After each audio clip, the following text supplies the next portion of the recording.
আসসালামু আলাইকুম রহমতুল্লাহ বরকাত। প্রিয় রোজাদার ভাইয়েরা, আজকে আলোচনা করব রোজার ফজিলত সম্পর্কে।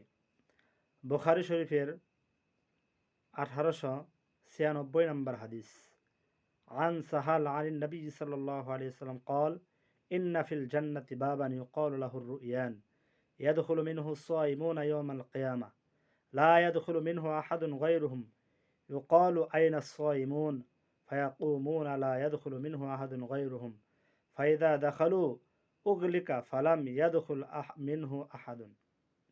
হযরতে সাহাল রাদিয়াল্লাহু তাআলা আনহু থেকে বর্ণিত, তিনি বলেন, নবী করিম সাল্লাল্লাহু আলাইহি ওয়াসাল্লাম বলিয়াছেন, জান্নাতে রায়্যান নামক একটি দরজা আছে।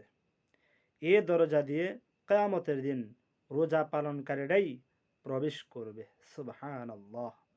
তাদের ব্যতীত অন্য কেউ এই দরজা দিয়ে প্রবেশ করতে পারবে না। ঘোষণা হবে, রোজা পালনকারীরা কই, রোজা পালনকারীরা কোথায়? তখন তারা উঠে দাঁড়াবে।